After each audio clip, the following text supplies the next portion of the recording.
Good morning students. Good morning. आज हम लोग हिंदी लिटरेचर में चैप्टर 5 सुबह कविता पढ़ेंगे। सुबह कविता के कवि श्री प्रसाद जी हैं। सुबह कविता के कवि कौन हैं? श्री प्रसाद जी हैं। सुबह को इंग्लिश में क्या बोलते हैं बच्चों? सुबह को इंग्लिश में मॉर्निंग बोला जाता है। अतः इस कविता में हम लोग सुबह के समय की प्राकृतिक सौंदर्यता के साथ ही साथ सुबह हमारे मन में जो ताजगी, स्फूर्ति, नयापन, नए काम को करने की ऊर्जा प्राप्त होती है, ये सभी हम लोग इस सुबह कविता में पढ़ेंगे। सुबह होते ही हम सब अपने अपने काम करने लगते हैं। जैसे ही सुबह होता है हम लोग क्या करते हैं? अपने अपने काम करने लगते हैं। और देखिएगा, काम करने में सुबह बहुत अच्छा लगता है, बहुत मन लगता है। इसलिए रात में अगर हम लोग बहुत ज़्यादा थकान महसूस करते हैं तो किसी काम को हम लोग छोड़ देते हैं और बोलते हैं कि सुबह फ्रेश रहेंगे तो हम लोग काम जल्दी कर पाएंगे। और इसके साथ साथ बच्चों लोगों के साथ क्या होता है? जब बच्चे रात में कोई भी होमवर्क अपना नहीं कर पाते हैं, याद नहीं होता है, तो क्या करते हैं? बोलते हैं कि छोड़िए, सुबह हमारा मन फ्रेश रहेगा, माइंड फ्रेश रहेगा, तो हम यह काम बहुत आसानी से और जल्दी भी कर लेते हैं। और वाकई में बच्चों ऐसा होता है। हम लोग कोई भी काम सुबह बहुत ही अच्छे तरीके से याद करते हैं, क्योंकि हमारा सुबह का समय माइंड बहुत ही शांत रहता है, बहुत ही ताजगी भरा रहता है, जिससे हमारा माइंड किसी भी छोटे चीज़ों को जल्द ही एब्जॉर्ब कर लेता है। हम लोग कोई काम बहुत जल्द ही खत्म कर लेते हैं। कोई भी लेसन हम लोगों का सुबह बहुत ही जल्द याद हो जाता है। तो देखते हैं इस कविता में क्या है। और सुबह होते ही हम सब अपने अपने काम करने लगते हैं। हमारी तरह अन्य प्राणी भी ऐसा ही करते हैं। प्रकृति भी हमें यही संदेश देती है। जिस तरह मनुष्य सुबह होते ही अपने काम में लग जाते हैं, उस तरह संसार में और भी जितने प्राणी हैं, प्राणी मतलब जितने भी जीव जंतु हैं, वो भी क्या करते हैं? सुबह के समय अपने कामों में लग जाते हैं। कैसे? देखिएगा, सुबह के समय चिड़िया क्या करती है? चहचकाने लगती है। पूरे मीठी स्वर में वो आसमान में उड़ उड़ कर क्या करती है? गाने लगती है। कितना अच्छा लगता है देखने में। और हवा भी सुबह के समय ठंडा ठंडा होकर बहुत ही अच्छा बहता है। प्रकृति भी हमें यही संदेश देती है कि सुबह का समय बहुत ही ताजगी भरा रहता है और बहुत ही अच्छा रहता है।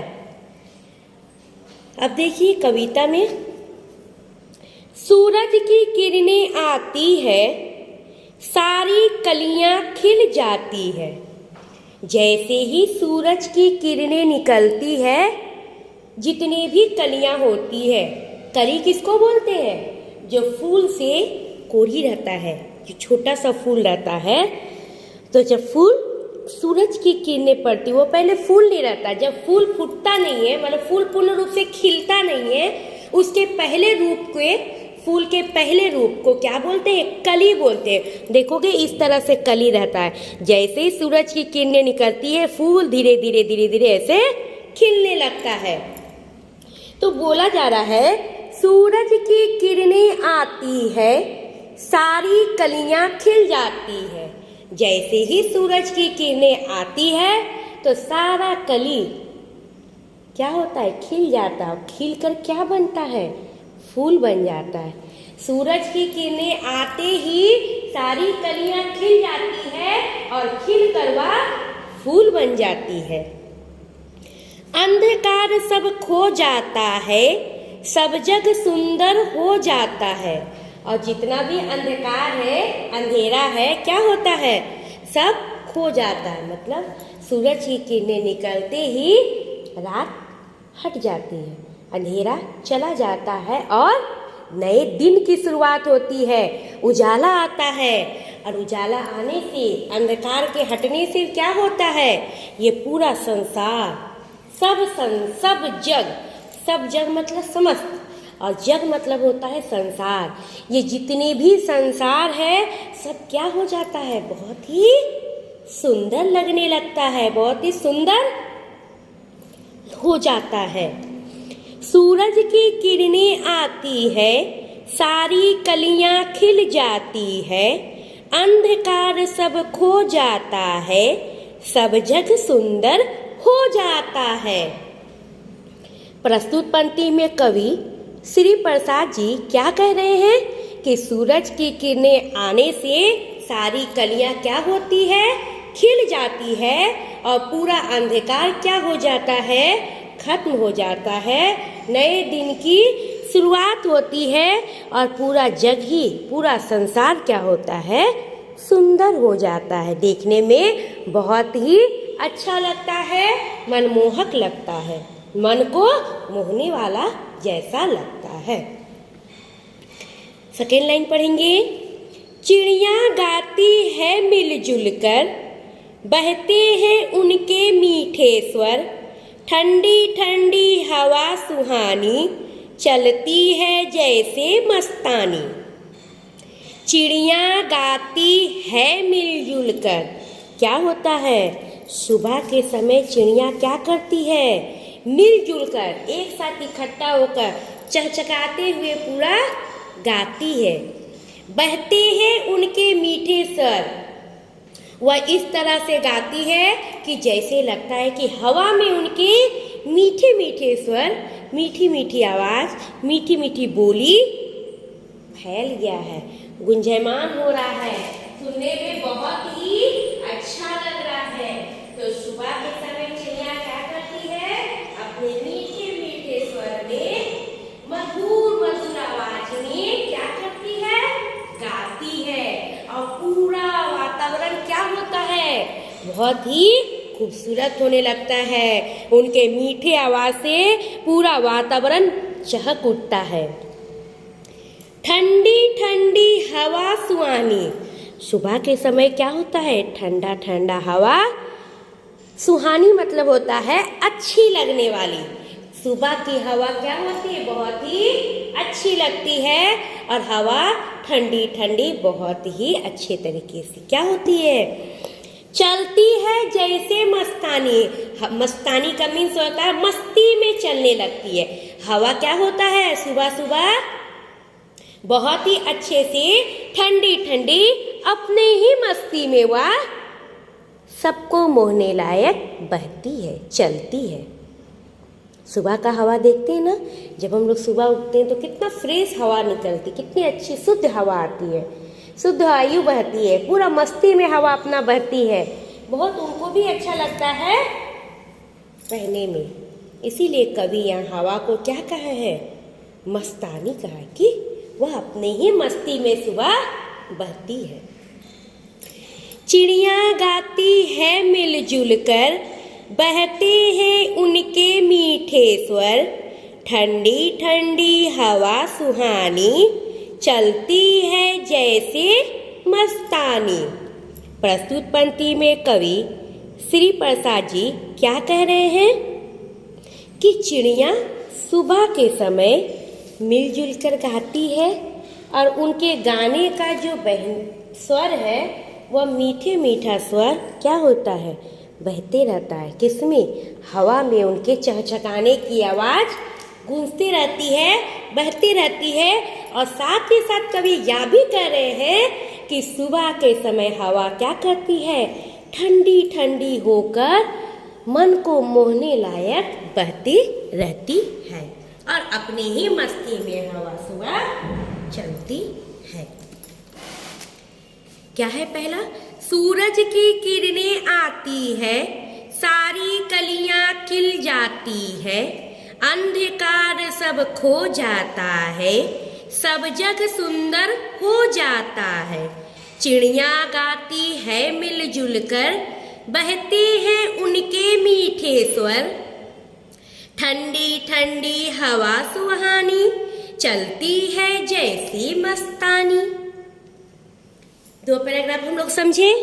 अब हम लोग समझते हैं तीसरा पैराग्राफ। तीसरा में क्या है? यह प्रातः की सुख बेला है, धरती का सुख अलबेला है, नई ताजगी नई कहानी, नया जोश पाते हैं प्राणी। क्या है? यह प्रातः की सुख बेला है। प्रातः का मतलब क्या होता है? सुबह। तो यह सुबह का सुख बेला, बेला का मतलब होता है समय, और सुख मतलब होता है सुखी का समय। यानी यह सुबह का समय बहुत ही अच्छा समय है, वह हमें बहुत ही खुशी और सुखी देती है, हमें सुखपूर्ण जीवन जीने की बात पढ़ाती है। बहुत ही खुशी के साथ हम लोग जीते हैं, कोई भी काम हम लोग बहुत खुश होकर करते हैं। धरती का सुख अलबेला है। और धरती का मतलब क्या होता है? जमीन। ये क्या होता है? धरती क्या, ये सुख जो है हम लोग लेते हैं वो बहुत ही क्या है? अनोखा है। अलबेला का मतलब क्या होता है? अनोखा। तो ये धरती का सुख जो है सुबह का समय बहुत ही अनोखा होता है, बहुत ही मनमोहक होता है, अच्छा लगता है। यह प्रातः की सुख बेला है, यह सुबह की बहुत ही सुख देने वाली बेला है। इसमें धरती का सुख बहुत ही अनोखा है। नई ताजगी नई कहानी, नया जोश पाते हैं प्राणी। और हम लोग क्या करते हैं? नया ताजगी मतलब नया फ्रेशनेस हम लोग पाते हैं, और कोई काम करने के लिए नया जोश पाते हैं। और इस ताजगी और जोश भरे काम से क्या होता है? हम लोग हर रोज एक नया कहानी लिखते हैं, हर रोज एक नई कहानी गढ़ते हैं। कहानी कैसे गढ़ते हैं? हम लोग बोलते हैं कि आज सुबह हम लोग पहले ये उठे, ये काम किए, ये काम किए, ये क्या किए, तो एक दिन भर का एक नया कहानी बना। फिर दूसरा दिन हम लोग, जरूरी नहीं है कि जो काम कल किए तो वही फिर आज नया बेला में किए। आज हम लोग नया कुछ फ्रेश चीज में फिर दूसरा कोई और काम किए, तो फिर एक नई कहानी बना। इसलिए कवि इस पंक्ति में बोल रहे हैं नई ताजगी नई कहानी, मतलब हर रोज हम लोग फ्रेश महसूस करते हैं सुबह के समय, और हर रोज सुबह एक नई कहानी हम लोग बनाते हैं नए जोश के साथ। प्राणी मतलब पूरा मनुष्य जगत, पूरा प्राणी जगत, मनुष्य के साथ साथ पक्षी भी, पेड़ पौधे भी, सभी कोई। ठीक है। यह प्रातः की सुख बेला है, धरती का सुख अलबेला है, नई ताजगी नई कहानी, नया जोश पाते हैं प्राणी। ठीक है। आज तक की कक्षा में हम लोग यहीं तक पढ़ेंगे, फिर नेक्स्ट क्लास में हम लोग ये 2 पैराग्राफ खत्म करेंगे। एक बार फिर से हम लोग रीडिंग करते हैं। आप लोगों को यह कविता बहुत ही अच्छे तरीके से लय और ताल के साथ पढ़ना है और याद भी करना है। एक बार फिर हम लोग पढ़ते हैं। सूरज की किरणें आती है, सारी कलियां खिल जाती है, अंधकार सब खो जाता है, सब जग सुंदर हो जाता है, चिड़िया गाती है मिलजुल कर, बहते हैं उनके मीठे स्वर, ठंडी ठंडी हवा सुहानी, चलती है जैसे मस्तानी। यह प्रातः की सुख बेला है, धरती का सुख अलबेला है, नई ताजगी नई कहानी, नया जोश पाते हैं प्राणी। ठीक है बच्चों, थैंक यू।